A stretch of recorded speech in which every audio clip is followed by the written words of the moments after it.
성경 말씀은 에베소서 6장 10절에서 17절까지입니다.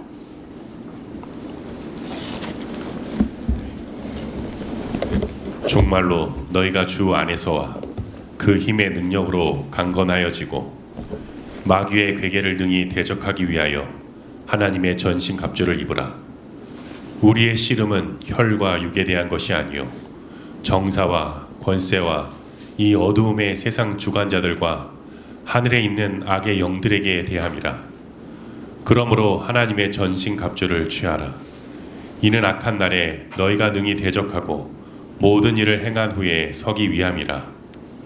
그런즉 서서 진리로 너희 허리띠를 띠고 의의 흉배를 붙이고 평안의 복음에 예비한 것으로 신을 신고 모든 것 위에 믿음의 방패를 가지고 이로써 능히 악한 자의 모든 화전을 소멸하고 구원의 투구와 성령의 검 곧 하나님의 말씀을 가지라. 아멘. 네, 지난 시간에 드리던 말씀을 조금 연장해서 말씀드리고 결론 부분에 오늘 본문으로 돌아올 수 있을 것 같기도 합니다. 로마는 그야말로 정치 형태 또는 그 정체 이런 제도 이런 여러 가지 제도를 다양하게 구사해 본 그런 나라였어요. 동양 쪽은 거의 왕이 혼자 통치하는 걸로 이렇게 했었는데 놀랍게도 이 로마는 그걸 1인 통치도 해보고 2인 집정관 제도를 해보기도 하고 호민관을 두기도 하고 4인 체제로 해보기도 하고 또 3두 정치를 해보기도 하고 참 여러 가지 정치 형태를 경험을 했습니다. 앞을 좀 보시면은 지난번에 본 대로 잠깐만 다시 복습하는 차원에서 1인 체제, 왕의 통치를 해봤는데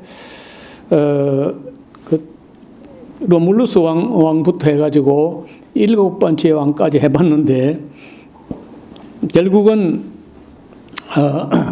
절대 권력은 절대 부패하고 악해진다는 걸 경험하고 다시는 그 왕이 독재하는 꼴을 안 보겠다 이렇게 해가지고 그 브루투스라는 사람이 일어나서 왕을 쫓아내버리고 집정관 제도를 했는데 이른바 공화정이라고 하는 혼자 하는 게 아니고 두 사람의 집정관을 두어서 서로 의논하고 혼자 막 독단으로 하지 않고 견제하면서 하도록 하고 그리고도 이제 원로원 의원들 한 100명 정도의 원로들을 두고 이분들이 국사를 논한 후에 그걸 집행하는 입장에서 집정관이 두 사람이 그 해가는데 원로원의 통제를 벗어나지 못하게 그리고 또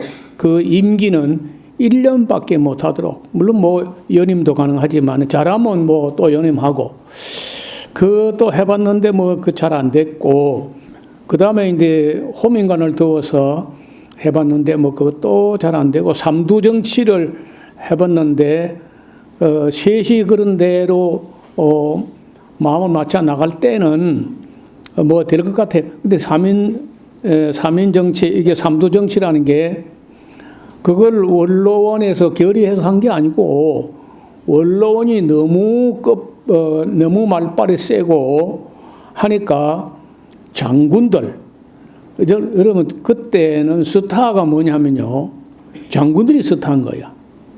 영화 연극 이런 건 없는 데니까 장군들이 어느 곳에 가서 큰 전장에서 승리하고 백마를 타고 개선문으로 들어오면은 일약 스타가 되는 거예요.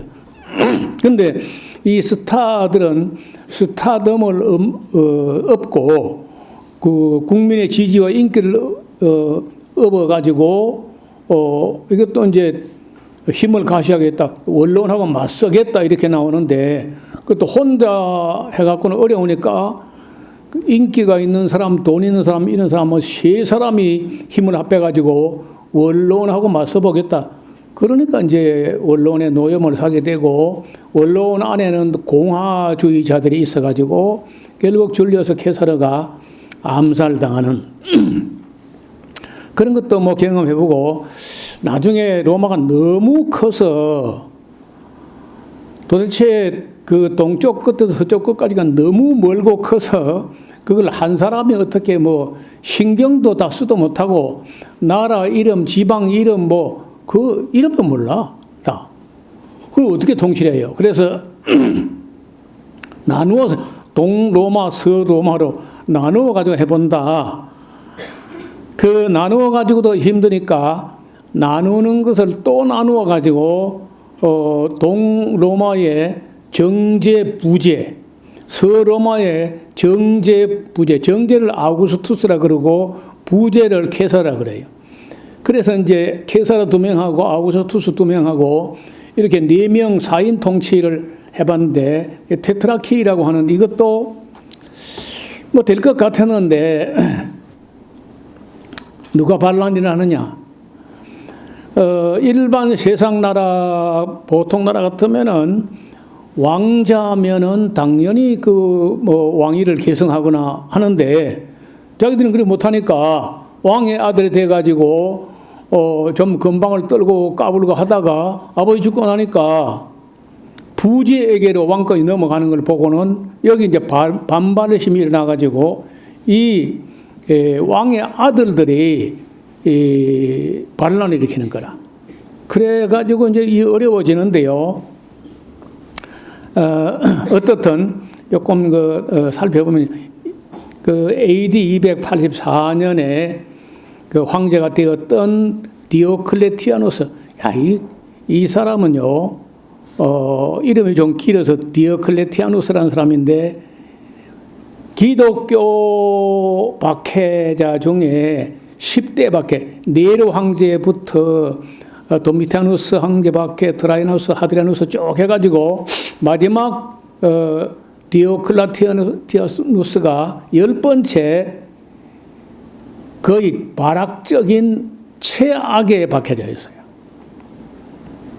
이 사람 때에 로마를 혼자 다스리기 어려워서 동로마, 서로마 나누었지만은 그래도 힘이 겨워서 거기다가 정제, 부제라고 하는 제도를 두었던 겁니다. 305년에 디오클레티아누스가 이제 은퇴하면서 아주 평화롭게 권력이 승계되기를 기대했어요. 하지만 그 권력이 아들에게로 안 가고 부제에게로 넘어가는 걸 보더니 부제가 정제로 승격되자 그 권력에서 소외돼 버린 황제 아들들이 반발하면서 내전이 일어납니다. 특히 서방 정지에 콘스탄티우스, 우리 여러분 그 혼돈하기 쉬운데 콘스탄티누스가 있고 콘스탄티우스가 있어요. 콘스탄티우스가 아버지고 누스가 아들이에요.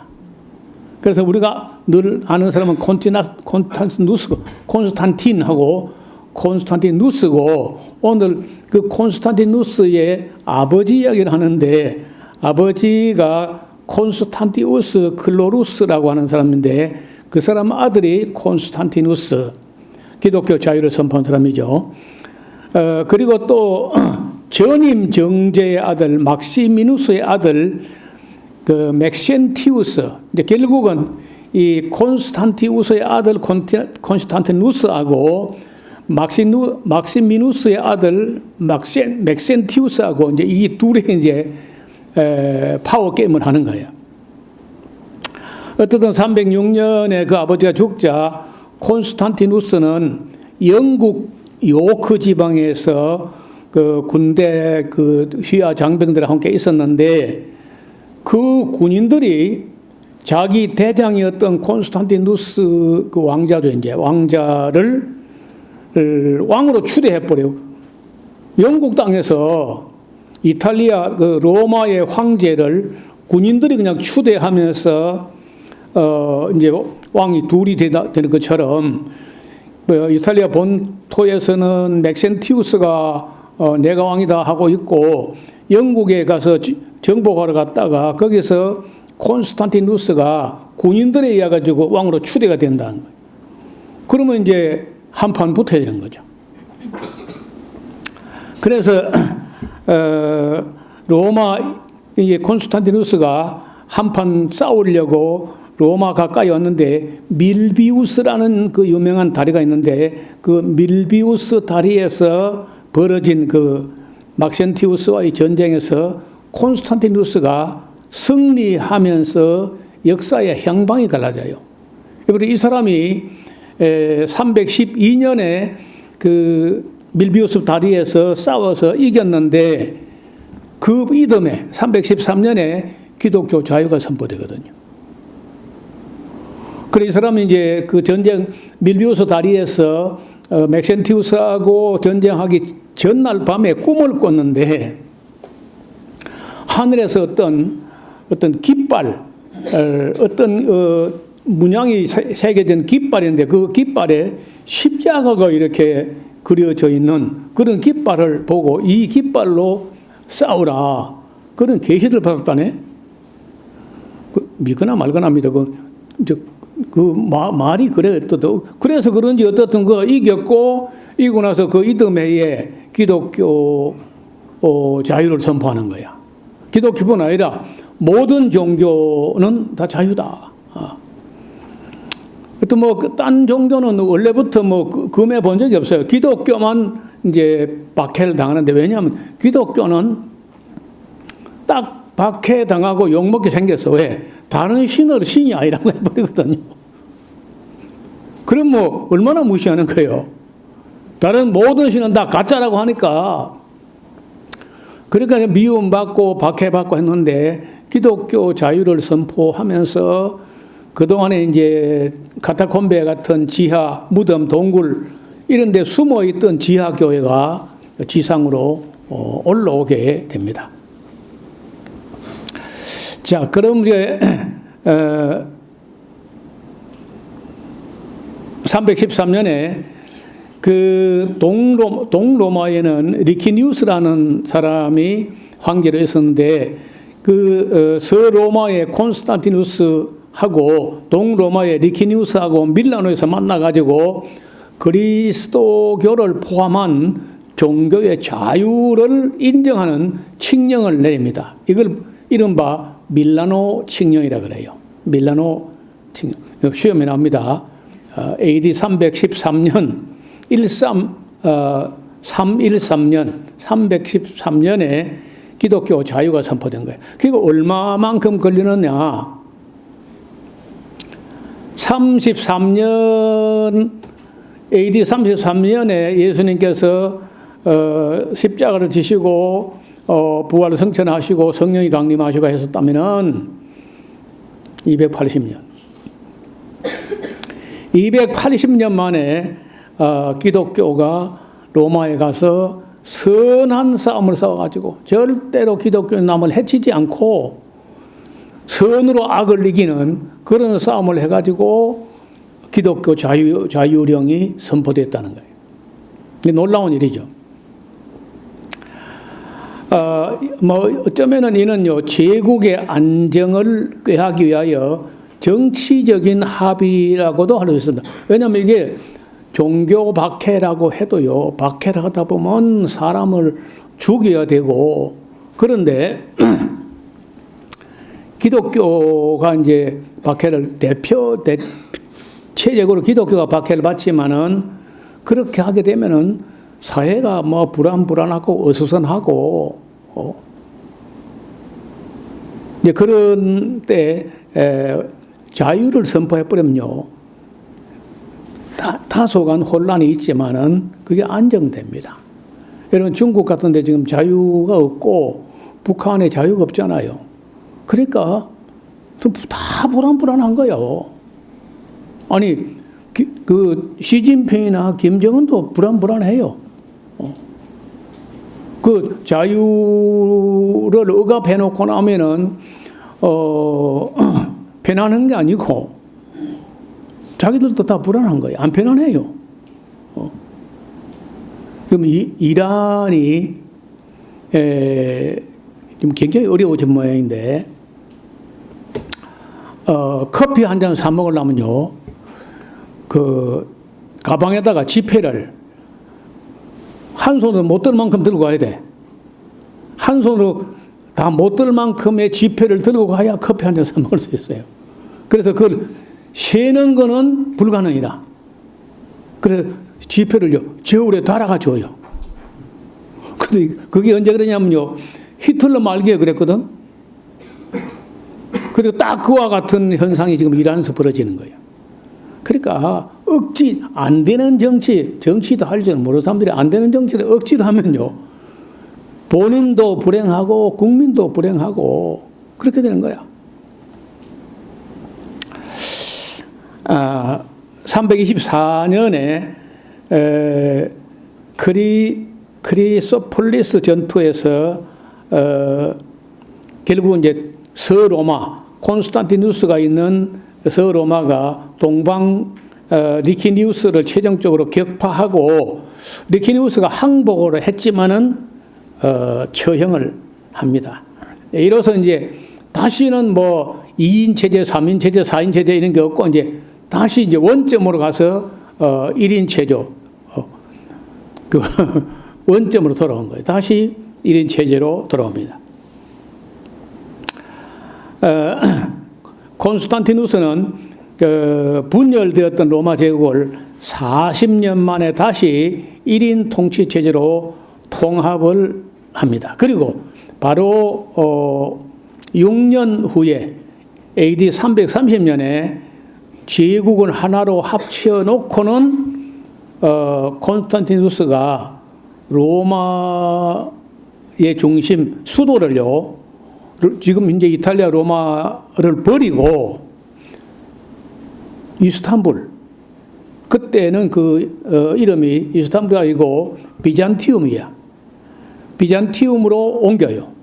옮겼는데 비잔티움으로 부르지 않고 얼마 안 가서 콘스탄티노폴리스, 이걸 그 콘스탄티노폴리스 하니까 아이고 8 음절을 하니까 이제 너무 길다 해가지고 콘스탄티노플 이렇게 이제 하다가 이슬람교가 그걸 빼앗은 후에는 이스탄불이 된 거야. 그럼 원래는 비잔티움, 콘스탄티노플, 이스탄불. 제가 93년도에 말로만 듣던 그 비잔틴 옛날에 콘스탄티노플 또 이스탄불 그걸 가는데 예루살렘 가는 것만큼이나 마음이 설레고 갔어요. 그런데 그때만 해도 터키가 93년 뭐 좀 못 살고 할 때죠. 근데 뭐 우리가 묵었던 호텔이 그래 뭐 별이 몇 개짜리인지 모르겠는데 그 연료를 기름이나 전기를 이렇게 하는 게 아니고 유연탄, 연기 나는 연탄을 떼는 거예요. 그러니까요, 이스탄불 전체가 연기 나는 연탄의 연기 때문에 야, 이게 이스탄불이 연탄불이다. 온 시내가 막 그 연기, 매캐한 냄새 때문에. 그러다가 이제 몇 년 후에 가니까요, 조금 잘 사라져가지고 그 연기가 싹 거치고 그런 냄새도 없어요. 만약에 사람이 시간적 여유가 있다면은 이스탄불은요, 한 1년은 돌아봐야 돼. 그렇게 큰 도시고, 동서 문화가 함께 만나가지고 조화를 이런, 그러니까 건물이라든지 이런 거 가볼 만한 것도 그야말로 엄청나요. 그때 일어난 일 중에 하나가 이제 소피아 대성당을 지은 거야. 어마어마한 대성당이고, 이슬람교가 그걸 빼앗아가지고 소피아 대성당을 보니까 자존심 상하는 거예요. 너무 기독교가 이렇게 웅장하고 아름다운 건물을 지었다고 해가지고, 그 이슬람교가요 자존심 상해가지고 우리가 더 센 걸 짓는다 해가지고 블루모스크라고 진짜 소피아 대성당보다 더 큰 건물 지었다니까요. 그러니까 어떻든 330년에 수도를 콘스탄티노플로 옮겼다는 걸 기억하시면 좋겠고, 그 서로마는 476년에 이제 망하고 말지만은 동로마는요, 서로마가 망하고 나서도 그 1000년이나 더 이어가요. 그 동로마 이스탄불이 로마보다 더 좋은 곳이야, 사실은. 그걸 알아본 사람이 바로 콘스탄티누스 황제가 그걸 알아봤어요. 그러니까 상당히 지리학이나 여러 가지 학문적으로 콘스탄티누스가 그 인물인 거야. 로마보다 이스탄불이 훨씬 더 낫다. 왜? 바로 그 보스포러스 해협이라는 바다 하나 건너면은 아시아 그 터키 땅으로 해가지고 동방으로 가는 길이 있죠. 그러면 실크로드가 유럽을 건널 때 이스탄불을 거쳐 가게 되니까. 그래서 너무 좋은 곳이다. 그리고 생산 물품들이요, 터키 땅이라든지 그 주변 모든 곳이 그 로마하고는 비교가 안 돼. 워낙 풍요롭고 나는 게 많아. 그렇게 옮기고, 그 다음에 저기 로마까지 그 수도가 로마에 있으면요, 동방으로 뻗어 있는 로마 제국 영역이 너무 커서 그걸 다 관심도 못 가지는 거라. 그래서 중간쯤 이렇게 오면은 동서로마를 다 살필 수 있겠다 하는 거 하고, 그다음에 거기 오면은 게르만족을 상당히 효과적으로 막아낼 수 있겠다. 이런 여러 가지 정치적인 고려를 하는데 그런 감각이 있는 걸 보면요, 콘스탄티누스 황제는 이래저래 인물인 거예요. 자, 드디어 이제 콘스탄티누스 황제의 시대가 왔는데 306년부터 337년까지 31년을 통치해요. 로마의 중흥가. 그래 봐요. 지금처럼 교통이나 이게 물류가 발달한 때도 아닌데, 여러분 수도로 옮겨가지고 그 어마어마한 도시를 건설한다든지 성 소피아 대성당을 건축한다, 이런 것만 해도 도대체 그 부유함이 어느 정도 있는지 가서 돌아보면요, 야, 요즘 사는 우리가 너무 시시하고 너무 째째하다. 옛날 사람들 스케일을 보면요, 놀래 자빠지는 거라. 처음에 내가 성소피아 대성당도 소문을 많이 듣고 갔거든요. 세계 건축물 7대 불가사의 중에 하나라는 거예요, 성소피아 대성당이. 들어가 보니까 그 원래 기독교 그림 같은 거 전부 다 해치를 해가지고 이슬람교 문양으로 다 바뀌어가면 기분 되게 나쁘긴 한데, 그래도 굉장히 웅장한 건물이. 저는 젊은 사람에게 저축을 했다가 죽기 전에 한 번은 가봐라. 그러니까 소피아 대성당.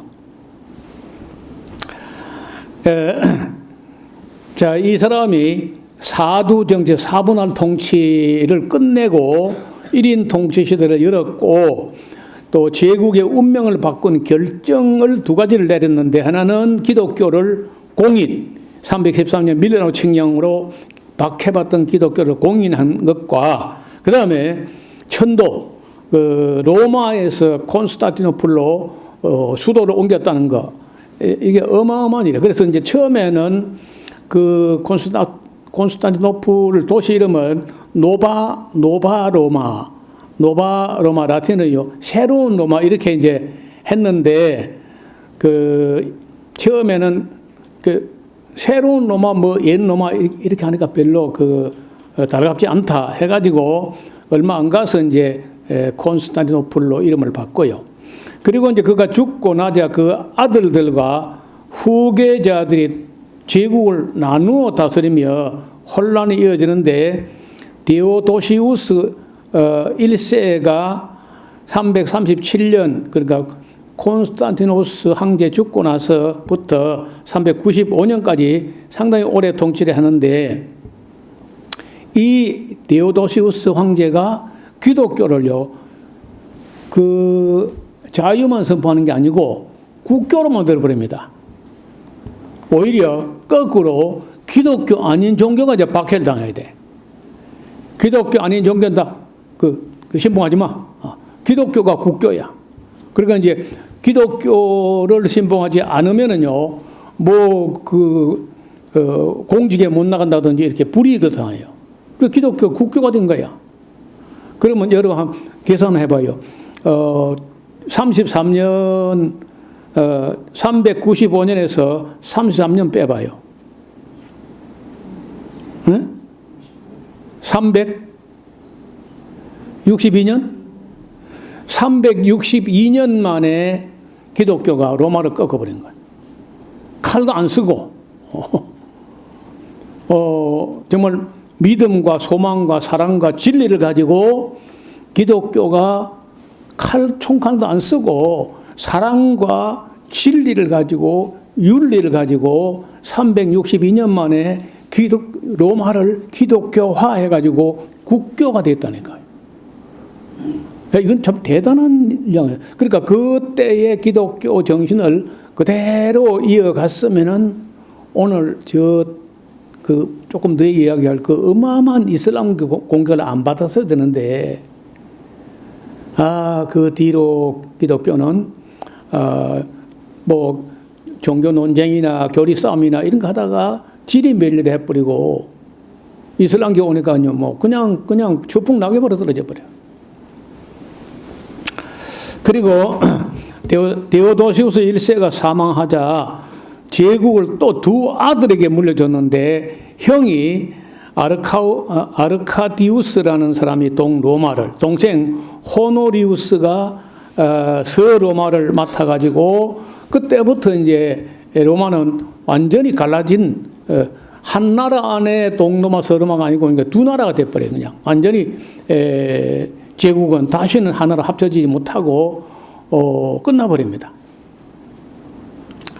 그 해가 395년 이후에 이제 그렇게 동로마 서로마 영원히 분열돼 버린 거죠.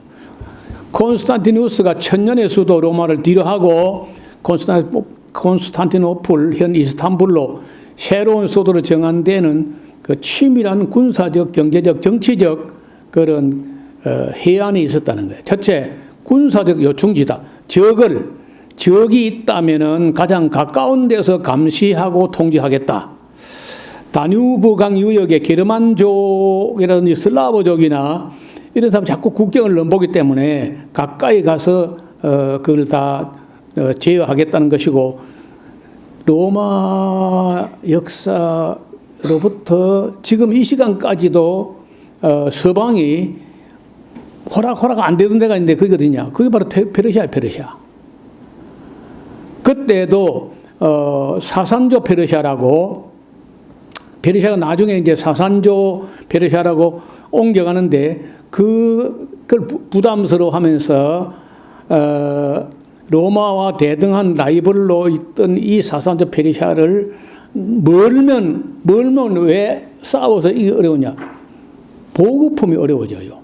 너무 먼 데까지 가서 전쟁하려면 가다가 지치고 교통도 안 좋은데 걸어가야 되는데 그 먹고 마시고 입는 그 보급품이 조달이 안 돼가지고 너무 멀리 가서 전쟁하면 집니다. 그래서 수도를 이만큼 땡겨 오니까 너무 멀리 안 가서 싸울 수 있는 거리, 사산조 페르시아를 경계한데도 그 콘스탄티노플이 훨씬 더 유리하다는 계산을 한 거예요. 그 다음에 두 번째, 경제적으로 황금알을 낳는 곳으로 왔다. 모든 길은 옛날엔요 모든 길은 로마로 했는데 이제는요 모든 길은 비잔티움으로 콘스탄티노플로 이렇게 이제 모든 관심과 그 역량이 다 콘스탄티노플로 다 모이게 되는 거예요. 그래서 동방은 여전히 부유하고 서쪽은 점점 전쟁을 하도 오래 하면서 많이 가난해져 버렸어요. 서로마가 많이 가난해지고 동로마는 굉장히 부유하다는 거예요. 그리고 흑해 지중해를 연결하는 길목이 있기 때문에 육지로도 유럽과 아시아, 또 해양으로도 흑해와 지중해로 연결하는 딱 그 길목에서 가지고 딱 장사되기 생겨서 그 이스탄불이 지금 현재 터키 에르도안이라는 사람이 정치를 잘 하도 못하면서 장기 독재를 해요. 또 그게 좀 어려워졌어. 여러분 지금 터키를 가면요, 화장실을 무료가 없고 다 유료인데 4시간 가면 100만 원 내놔야 돼. 화장실 4명이 한국 돈이 아니고 그 나라 화폐 단위로 100만 리란가 뭐 어떤, 그러니까 말이 우리 실제 환율 나온 거 아무것도 아닌데 말이 그렇잖아. 네 사람이 100만 내 화장실 간다. 끔찍한 일이야. 그래서 여러분요, 정치하고 옛날에는 정치 따로 경제 따로 이렇게 했는데 지금은요, 정치 외교학과, 정치 경제가 한테 붙어 있어 항상. 그러니까 정치를 하면요, 경제 문제를 잘 해야 그 정치지. 정치 따로 경제 따로 이런 건 없어 지금은요. 지금은 경제를 모르면 정치도 안 되는 거야.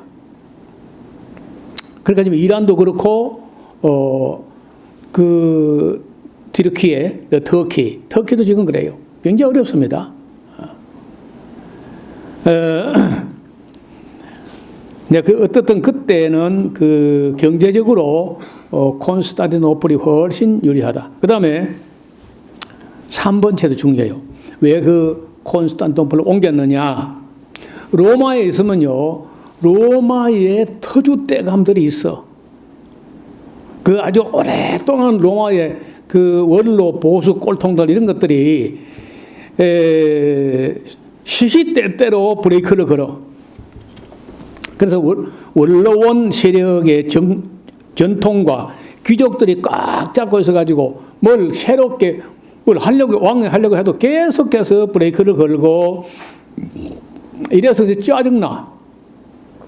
그래서 늙은 것들 다 떨쳐내버리고 로마 이거 잘 먹고 잘 살아. 로마를 그냥 경로당으로 만들어버리고 젊고 참신하게 일할 만한 사람들 끌고 이 동로마 쪽으로 이제 온 거야.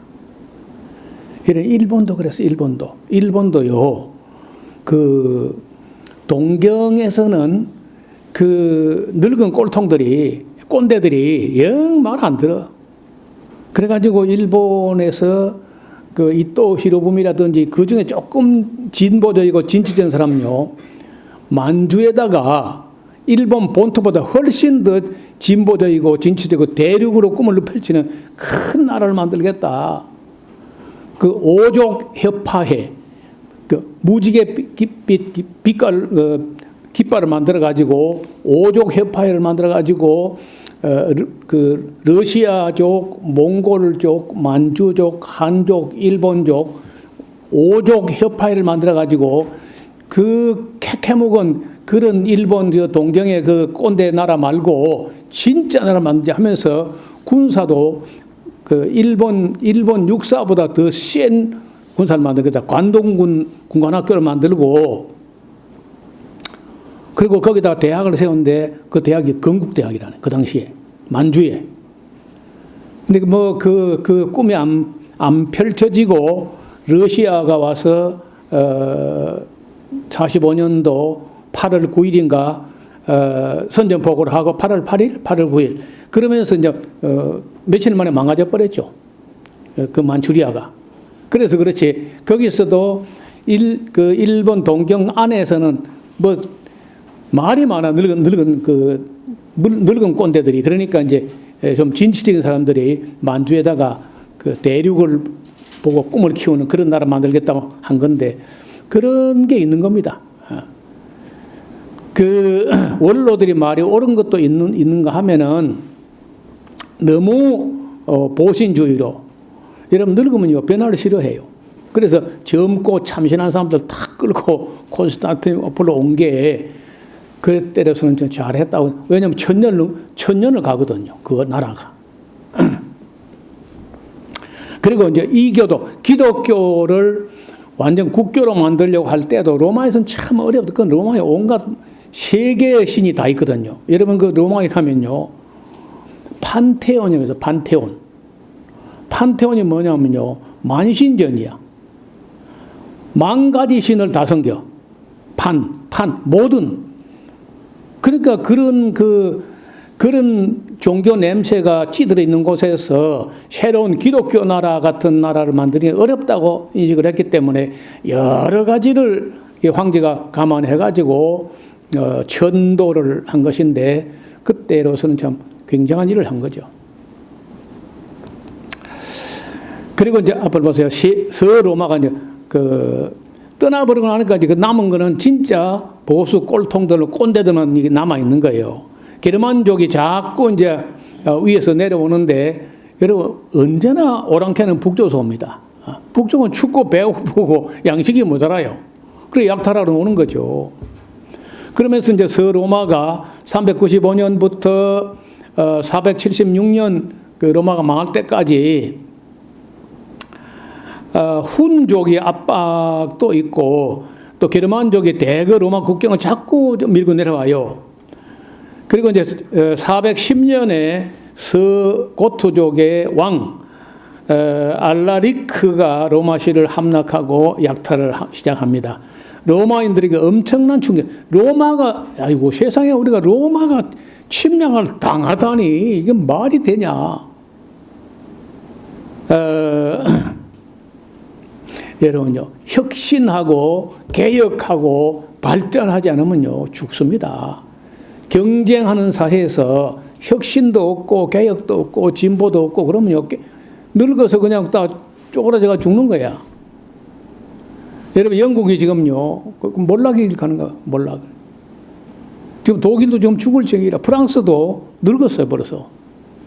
스페인도 늙었어. 그러니까 옛날 뭐 유럽에 거의 다 늙어버렸다고. 또 영토도 막 상실했나. 반달족이라는 북아프리카를 점령해서 로마의 식량 공급줄을 끊어버렸고 갈리아, 이건 프랑스죠. 스페인 지역도 게르만 여러 부족이 막 왕국을 막 채워갑니다. 451년에 후운족의 아틸라의 침략을 막아내긴 했지만은 서로마는요 자국 군대가 아닌 게르만 용병들을 가지고 국방을 간간히 그저 버텨나가는 게 용병을 가지고. 그런데 놀랍게도 그 게르만족 중에 용병으로 고용되어 온 용병 대장 중에 오토 아케르라는 사람이요. 그 서로마의 마지막 황제 로물루스 아우구스투스가 그때 13살에서 14살, 15, 그건 확실하지 않아요. 15살 이상은 아니야. 그래서 어떤 데는 보면 13살, 어떤 데 15살 이렇게 나오는데 이 마지막 황제가 로물루스 아우구스투스. 그러니까 로마는요, 서로마는 로물루스에서 로물루스야. 처음 황제가 로물루스고 마지막 황제도 로물루스야. 그걸 용병 대장이, 그러니까 고용된 게르만족에서 빌려온 용병 대장 오토 아케르가 마지막 황제 15살짜리를 폐위시켜버리고, 그래도 폐위만 시켰지요. 그걸 죽이지 않았어요. 용병 대장이 왕을 폐위시키기만 하고 죽이지 않고 일정한 그 연금도 줍니다. 이 사람이요. 그 폐위된 로물루스 왕에게 연금도 주면서 살려주기도 해요. 어떻게 죽었는지는 기록에 남아있지 않습니다.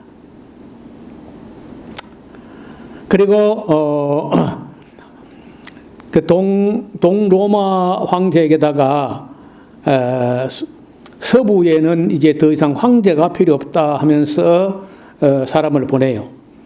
이로써 이제 1200년 넘게 이어져 오던 고대 로마의 서방 지배는 이제 종말을 고하게 됩니다. 이게 이제 로마 세망의 마지막 한 장면이고요. 그리고 이제 그러면 그 유럽을 옛날 로마 제국의 땅을 유럽 땅을 누가 다 나눠 먹게 하느냐? 앞을 보세요. 첫째, 동고트라고 하는 고트족인데 오늘날 이탈리아 본토를 동고트가 차지하고 서고트 오늘 스페인 쪽인데 이베리아 반도를 우마이야 왕조가 침공할 때까지 서고트도 고트족이 와서 차지하고 프랑크, 지금 현재 프랑스, 독일이 일부 베네룩스 일대를 카톨릭으로 개종을 하는데 이 사람들이 이제 나중에 샤를마뉴, 찰스라고도 하죠. 시절에 이르러서 로마 제국의 영광을 한 오늘 프랑스가 됐고 반달 왕국이라고 북아프리카 칼타고 인간에도 반달 왕국이 되고 영국 쪽은 앵글로 섹슨족이 돼가지고 브리타니아, 영국 이런 나라가 돼요. 이게 이제 다시 말하면 전부 다 지금 현재 유럽의 나라는 로마 망한 데서 쪼가리가 나가지고 나라 파편들 쪼가리가 다 나와가지고 유럽 나라가 된 거예요. 그래서 결국 서로마는 476년에 이제 끝나버린 거죠. 그리고 뭐 이탈리아는 그저 고토족이 다스리는 그런 나라가 되고 그날 이후로부터 지금까지 뭐 이탈리아는 크게 뭐 이름을 내지 못하고 있어요. 한때 뭐로 그 G7에 뭐 들어가고 했는데 요즘은요 이탈리아를 빼고 한국을 넣어야 되지 않느냐 뭐 지금 그런 입장이거든요. 그 어려운 거예요 이탈리아도. 왜냐면요 사람들이 뭐 못 살 때 명품 어쩌고 하지 진짜 살만하면요 명품 그거 해봐 아무것도 아니야. 그거 뭐 그 괜히 잊어버리면 그 마음만 쓰이고 그렇잖아요. 그리고 뭐 그리고 뭐 중국이 하도 짝퉁을 잘 만드니까 명품이나 뭐 짝퉁이나 뭐 그게 그거야. 그 사람이 뭐 별 볼 일 없는 사람은요 명품을 들고 다니도 짝퉁이라 그러다. 차라리 이름도 모르는 걸 들고 다니는 게 낫지.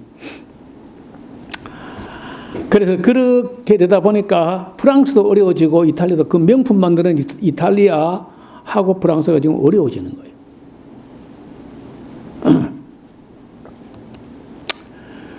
그래 이제 동로마는 어떻게 말하느냐 앞을 보세요. 서로마 제국이 476년에 멸망한 후에도 동로마 제국은요 1000년을 더 이어갑니다. 6세기경에 유스티아누스 대왕인데 서로마 멸망 후 가장 먼저 황금기라고 할 수 있는데 그는 과거 서로마 영토였던 이탈리아, 북아프리카, 스페인까지도 탈환하려고 했던 사람이고 일본도 되찾았어요. 이 사람이 그 유명한 유스티아누스 법전도 편찬하고 인류의 인류 문화 유산의 걸작 중에 걸작 소피아 대성당도 이때 이제 건립을 하게 되고 시련을 좀 겪죠. 그렇지만은 그 동로마는 상당히 힘이 있었습니다. 그런데 이제 나중에 612년에 일어났던 그 이슬람이 슬슬 세력을 키우는 거예요. 그래서 이슬람교가 그렇게 빨리 커가지고 무력을 가지고 밀고 올 거를 그 대비하는 거야. 이 동로마도 이제 점점 어려워지는 것은요. 서로마가 뭘 하냐면요. 그 서로마는 이제 가톨릭이 되고 동로마는 그리스 정교회라고 하는 정통교회라고 하는 교회가 되고 서로마는 가톨릭이 되는데 교회가 분열하면 1054년에 그 동부의 그릭 오도독스 처치 히랍 정교회하고 로마 가톨릭이 완전히 결별을 선언하게 되고 종교가 나누어지고 나라도 나누어지고 그래 하다가는 십자군 운동이라는 걸 시작해요. 서로마가. 하면서 이 십자군들이 와가지고 서로마의 십자군이 와서 동로마를 갖다가 치는 거야. 이래가지고 굉장히 어려웠던 일이 있었습니다. 그리고 이제 동로마도 어떻게 망하느냐면 14세기, 15세기 마지막 그 불꽃을 태워 올리다가 오스만 1세라고 하는 사람이 지금 현재 터키 땅에서 일어난 왕조인데 오스만 투르크 왕조, 오스만 제국이라고도 하고 오스만 투르크다 하는데 이 제국이 일어나면서 어려워집니다. 그래서 바로 붙어 있으니까 터키 땅하고 콘스탄티노플이 붙어 있으니까 어려운 거예요. 1453년도에 마지막 황제 콘스탄티누스 11세 때에 싸우다가 그 황제가 전사해요. 그리고 오스만 제국의 마흐메트 2세라는 사람에게 그 천년 제국의 콘스탄티노플 그 성을 뺏기게 됩니다. 그 이후에 이제 그 도시 이름은 이스탄불이 되어버렸어요. 정말 인류 역사에 콘스탄티노플이 마흐메트 2세라는 사람에게 뺏기는 이 어마어마한 사건. 여러분 그 이야기만 해도 몇 날 며칠 해야 될 만큼 어마어마한 사건이고 정복자라는 영화로 만들어져 나와 있습니다. 저 집에 그 영화를 갖고 있는데 언제 한번 주일 오후나 언제 한번 그 영화를 좀 봤으면 좋겠어요. 어느 정도 이제 그걸 알고 또 영화를 봐야 그야말로 기독교의 동방정교의 마지막 불꽃이 어떻게 가물거리다 꺼졌는지, 이슬람교에 가지고 어떻게 콘스탄티노플이 함락된지, 그 엄청난 이야기거든요. 그래서 이 1299년도에 아나톨리아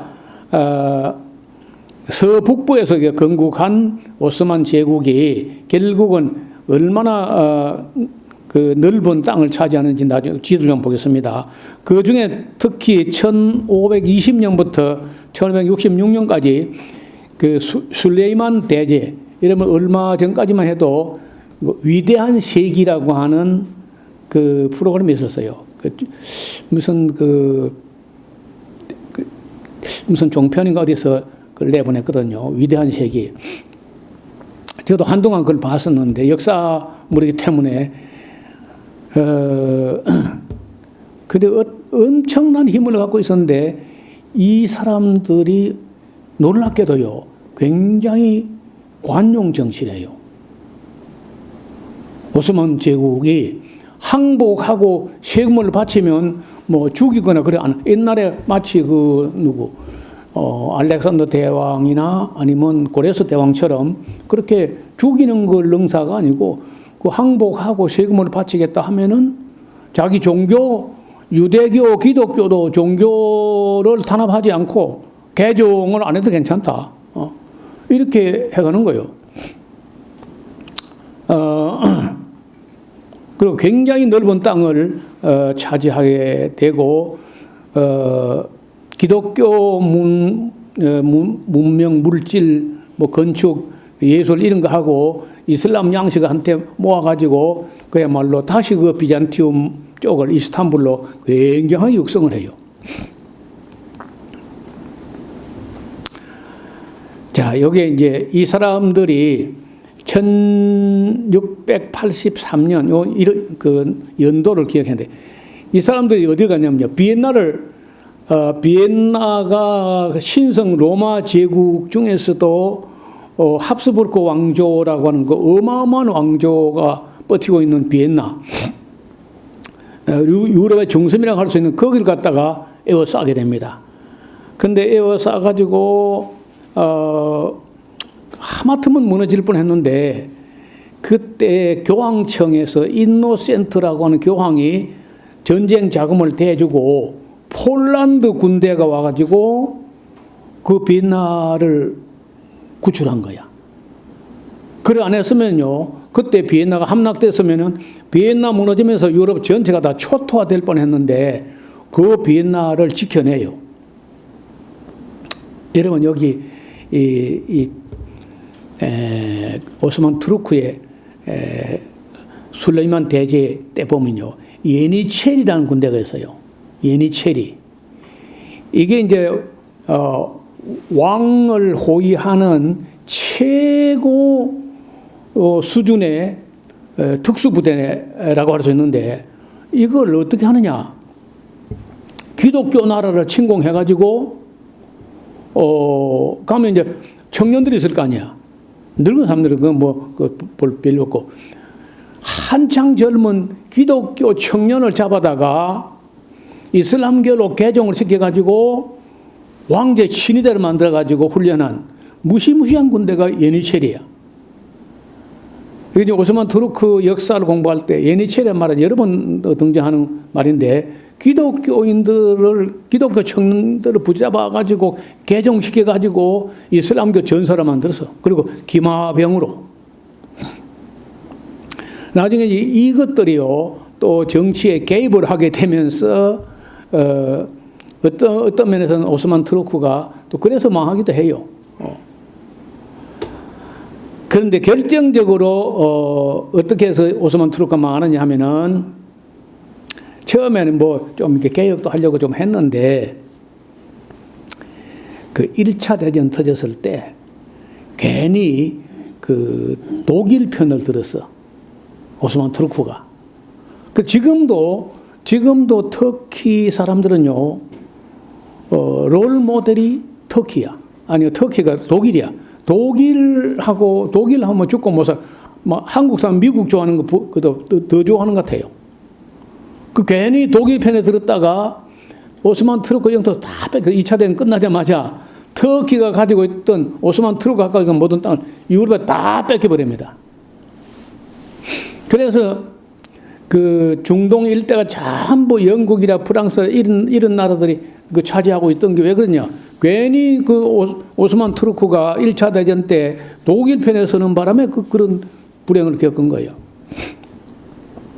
그런데 영 망해갈 뻔했던데, 그때에 그 유럽에서 공부한 사람이 무스타파 케말 파샤 아타투르크, 이름이 참 웃겨. 무스타파 케말 파샤 아타투르크. 아타투르크란 말은요, 트르크의 아버지다. 국부예요, 국부. 그래서 케말 파샤, 무스타파 케말 파샤 아타투르크라는 혓바닥 찍어달라고 그래요. 그래서 터키 땅을 가면요, 아무 데 가도 그 사람 동상이 있습니다. 케말 파샤, 무스타파 케말 파샤 아타투르크. 어디 가든지 그 사람 기념하고, 프랑스 가면 나폴레옹이고, 그리스 가면 알렉산더고, 한국 가면 이순신이고, 그런 것처럼 대단한 사람인 거예요. 이 사람이 이제, 오스만 투르크라는 걸 없애버리고, 터키를요, 공화국으로 출발해요. 공화국으로. 군인 출신인데, 우리나라하고 다르게 터키는요, 지금도 정치인들을 썩었는데, 군인들은요, 상당히 젠틀한 거예요.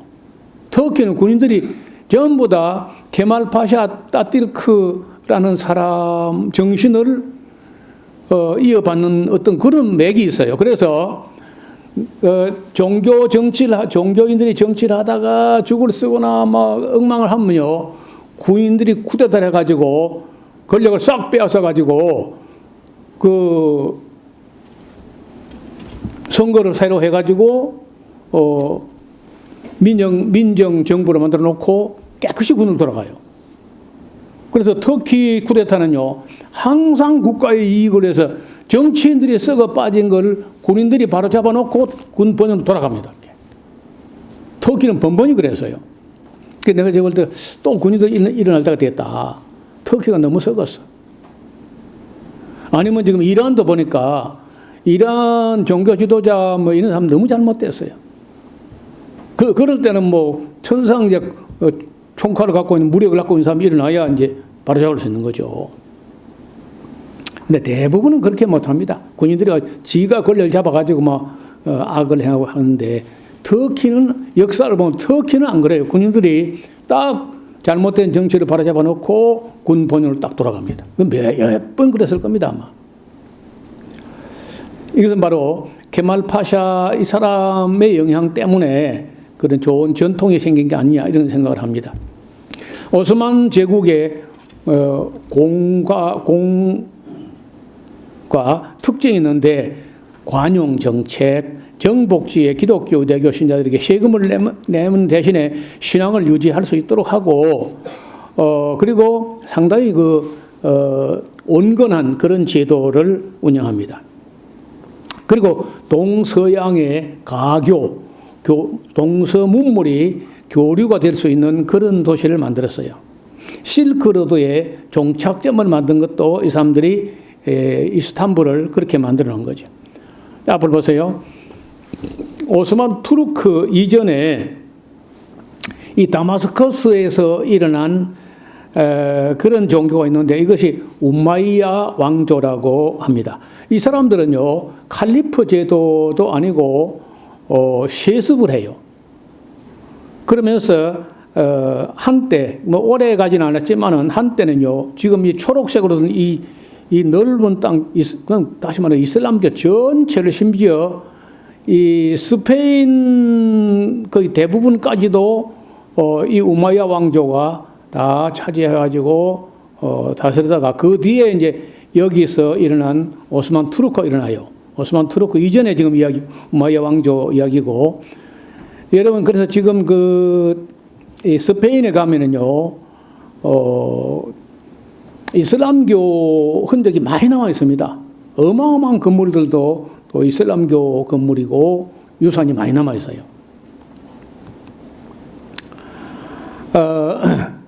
여기 이제 오스만 투르크가 정복한 이 많은 땅들인데 이게 이제 여기가 이런 거 오스만 터키가 출발했는데 나중에 슐레이만 대제 때 이렇게 딱 비엔나는 정복을 못했어요.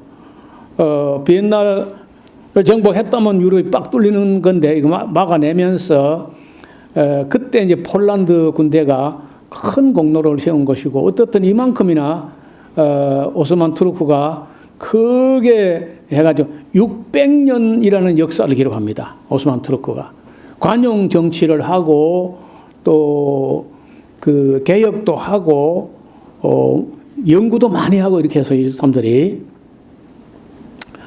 그러나 이제 이 사람들이 1차 대전 때에 독일 편에 서가지고 패배를 하면서 이 모든 땅을 다 잃어버립니다.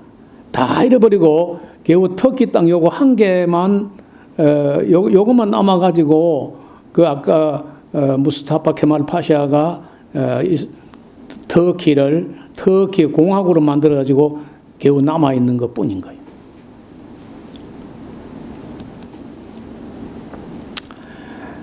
자, 이거는 다음 시간에 해야 될 것 같은데요. 결국은요, 이제 권력을 1748년도에 프랑스의 학자 몽테스키에라는 사람이 1인 통치, 2인 통치, 3인 통치, 4인 통치 다 안 돼. 그런 거 안 된다. 해가지고 권력 자체를 3분할로 한다. 그건 이제 소위 말하는 입법, 사법, 행정으로. 근대 민주공화국의 기본 틀이야. 그렇게 하면서 우리 역사까지 오는데 여기 보면 상권 분립처럼 생겼죠. 어느 것이 행정인지 모르겠는데 어떤 입법, 사법, 행정 이렇게 하고 놀랍게도 기독교 나라는 어떻든 간에 국기 안에 십자가 들어있어요. 기독교 나라는. 여기 다 십자가 들어있잖아요. 유럽에. 대신 이제 기독교 나라를 하지 않고 요 3세기인데도 이게 십자가는 안 들어있잖아요. 프랑스는요. 독일도 십자가는 안 들어있을 거예요. 자, 오늘까지 우리가 이제 그 로마 역사가 어떻게 이어져 와가지고 결국은 콩가루가 돼가지고 유럽에 한 40개국이 됐거든요. 옛날에 로마가 다스린 나라가 지금 한 40개 국가로 됐는데 그게 바람직하죠. 나라가 너무 크니까 정복은 했는데 관리가 안 되는 거야. 그러니까 저는 볼 때 인구는 그저 너무 작으면 일이 안 돼요. 힘을 모아봐도 힘이 안 나와. 너무 작으면. 그래서 나는 볼 때 5천만에서 1억 정도. 1억 좀 크긴 해요. 5천만에서 1억 정도면 좋다. 그게 한국이 5천만, 일본이 1억이야. 1억 2천만 정도. 그 정도면 좋다고 봐요. 1억 좀 큰지 몰라. 좀 크면요. 뭘 하고 싶어요. 근데 되게 하고 싶은 건 못 된 짓입니다. 전쟁을 한다든지. 그래서, 저는 볼 때 우리나라가 한 5천만 좀 되는데, 5천만 좀 되는 나라가 몇 개 있어, 몇 개. 여러분, 나라가 인구가 많아도, 못 사는 나라가 있어요. 여러분, 파키스탄이라는 나라가요, 2억 5천만이에요. 파키스탄, 우리 이름대로 모르죠, 파키스탄. 여러분, 파키스탄 수도가 어디예요? 파키스탄 수도. 그러니까 나라도 모르고, 수도도 모르고,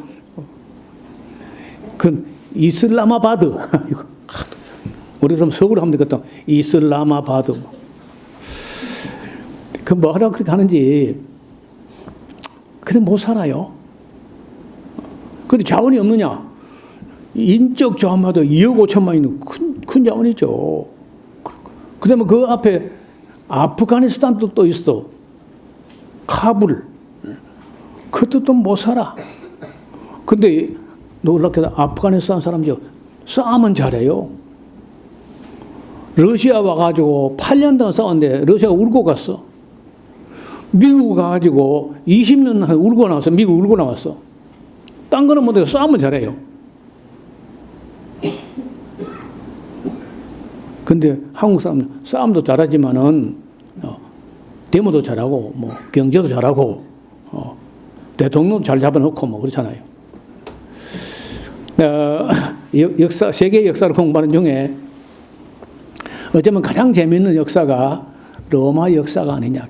변화무쌍하거든. 그야말로 변화의 변화를 거쳐가지고 결국 오늘 남은 거는 이탈리아 본토는 엄청난 문화유산 남아있고 관광 자원은 많이 있어요. 그렇지만 별로 이탈리아가 앞으로 두각을 드러내는 그런 건 아마 없을 겁니다. 그 유럽이 앞으로 글쎄요. 유럽 연합이 일어날 때 EU라고 하는 나라가 될 때 큰 힘을 발휘하지 않겠나 하고 했는데 거의 어려워 보입니다. 어려워 보이고 앞으로는 중국도 지금 많이 어려워졌고 오히려 베트남이나 인도네시아나 아니면은 인도나 이런 나라들, 멕시코, 브라질 이런 나라들이 다시 한번 세계를 제패하는 날이 오지 않겠나 그런 생각을 합니다. 오늘 여기까지만 말씀드리고 이 다음에 그 마지막 조금 남아 있는 부분이 있는데 오늘 사실 이 본문을 들어가지 못하고 말겠네요. 이 세상 주관, 이 세상 역사는 누가 주관하느냐 그 얘기인데 시간이 좀 가야 돼요. 오늘 이만큼 하겠습니다. 기도하겠습니다. 하나님 아버지, 서로마가 어떻게 멸망하고 동로마는 어찌하다가 또 이슬람교에게 밀리고 오스만 투르크에게 또 밀리고 우마이야 왕조에게도 짓밟히고 어려운 날들을 겪다가 1차 대전, 2차 대전을 거쳐서 오늘까지 와서 온 세계는 다 또다시 다른 어려움에 봉착해 있습니다. 아버지 하나님, 우리나라는 여러 가지 역사적 어려움이 있었지만 그래도 이만큼이라도 회복되어서 감사드립니다. 다만 아직도 북한에서는 아무런 자유도 없고 희망도 없고 끝없이 세습을 하면서 희망도 보이지 않는데도 어떻게 할 방법이 없는 것 같습니다. 듣기로는 이란도 많이 어려워져 있고 터키도 어려워져 있는 것 같습니다. 하나님께서 이 세상을 섭리하시지만은 여간에서는 인간들이 스스로 해결하기를 바라보고 계시는데 우리 지도하는 모든 사람들, 정치인들, 경제인들 또 특히 교회를 짊어진 모든 종들이 하나님 앞에 지혜를 얻어서 이 세상에 평화를 만들어가는 2026년이 되게 하여 주옵소서. 2025년은 여러 가지 세계적으로 분쟁도 많았고 전쟁도 있고 또 수많은 사람이 죽고 다치고 했습니다. 이제 바라옵기는 오늘 밤을 새우고 내일은 좀 더 밝은 소식을 들을 수 있는 날이 오게 하여 주옵소서. 북한 땅에도 하루속히 변화의 바람이 불어서 사람들이 자유한 가운데 하나님과 진리를 찾을 수 있는 날이 오게 하여 주옵소서. 올해 한 해 동안에 지켜주신 것처럼 새해에도 주의 백성들, 주의 권속들을 때마다 일마다 도와주시고 무엇보다 건강을 지켜주셔서 우리가 맡은 일 잘 감당하게 하여 주옵소서. 멀리 있는 형제 자매들, 인터넷으로 예배하는 하나님의 사람들, 또 다른 나라에 가서 선교의 열정을 불태우는 하나님의 종들에게 함께하여 주옵시고 그들이 섬기는 교회 외에도 주의 손길에 늘 함께하여 주시옵소서. 예수님 이름으로 기도하옵나이다. 아멘.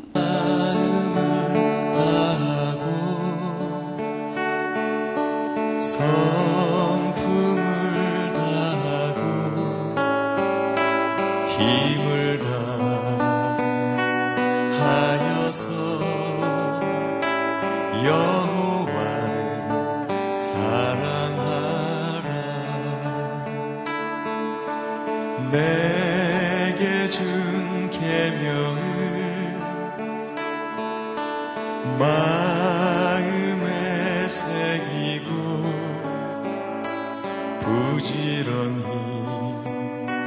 부지런히 이웃에게 전하여라. 그러면 내가 짓지 않은 큰 집을 주리라. 내가 심지 않은 과실을 먹게 하리라.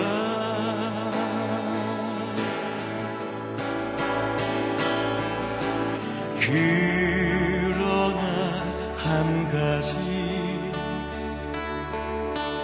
잊지는 말아라. 죄인 된 우리를 구원하신 여호와